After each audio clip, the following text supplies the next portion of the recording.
The glass entrance collapse. It was 4:42 a.m. on November 27, 2015.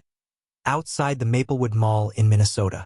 Hundreds waited in freezing air, faces red, gripping flyers like tickets to salvation. Inside, janitors polished the tiled floor slick with melted snow. Inside, janitors polished the tiled floor slick with melted snow. The pressure from outside pushed the panes inward like a balloon about to pop. At 4:44 a.m., one hinge snapped. The left panel exploded outward, shards glittering across the wet pavement. Peterson shouted for everyone to back up, but the roar of the crowd drowned his voice. A woman slipped on the melted snow, pulling others down with her. The second door caved in completely, releasing the mass inside. Peterson fell backward, his radio crushed beneath him. The first shoppers tripped over him and landed chest-first on shards. Within seconds, the slick floor turned into a skating rink of panic. Surveillance later showed 23 people pile into the narrow entry. Peterson was pinned beneath 6 others, his face pressed into broken glass. His jugular was cut when he tried to lift his chin. By the time EMTs arrived 5 minutes later, he had bled out completely. The mall opened 2 hours later, the shattered door boarded up with plywood. Warehouse loading dock crush. At 2:10 a.m. on November 26, 2010, trucks lined up behind a Tennessee distribution center. Inside, temporary workers scrambled to unload Black Friday pallets of televisions. The dock supervisor, Luis Cortez, had been awake for 31 hours. A mechanical lift jammed halfway between truck and dock edge. Cortez stepped forward to free the stuck pallet. The hydraulic system suddenly released its pressure. 800 pounds of merchandise slid toward him.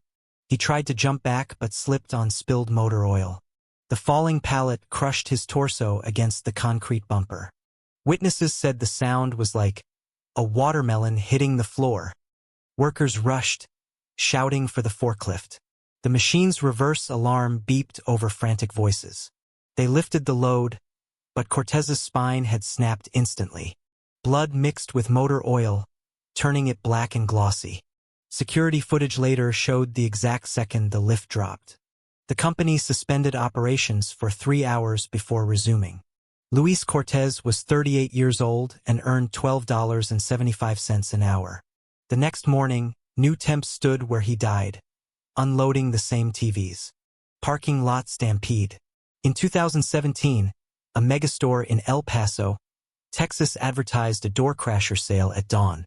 By 4:50 a.m., cars filled every lane of the parking lot. Witnesses recalled the crowd counting down in unison as employees unlatched the barriers. Among them was Marisol Benitez, a 27-year-old nursing student. When the chain rope dropped, the mass surged forward. Marisol stumbled over a curb hidden under paper flyers. Her ankle twisted sideways with a crack loud enough to hear. She fell face-first onto the asphalt as hundreds pressed from behind. Security guards yelled to slow down, but no one listened. Marisol screamed as a shopping cart wheel rolled over her arm. A man tripped next, landing across her back. Within seconds, she disappeared beneath the pile. The asphalt trembled from hundreds of running feet. When the wave passed, she was motionless, face gray. Paramedic found faint pulse but no breathing. She was pronounced dead at 6:02 a.m. from asphyxiation and crushed ribs. The store offered condolences on social media but opened again by noon. Shoppers lined up again outside the caution tape, waiting for round 2. Mall employee elevator accident. On November 29, 2019, the Riverpoint Mall freight elevator jammed between floors.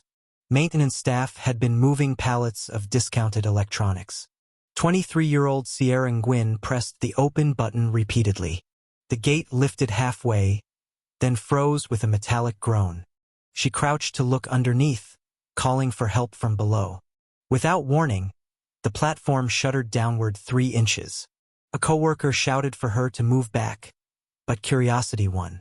The counterweight system suddenly released. The elevator dropped half a floor, crushing Sierra at the waist. The impact split her spine instantly. Coworkers screamed and hit emergency stop, but it was too late. When firefighters arrived, they used jacks to lift the cab. Her upper body remained upright, eyes wide, mouth frozen open. She was still conscious for nearly 30 seconds, according to witnesses. Paramedics declared death by traumatic hemisection.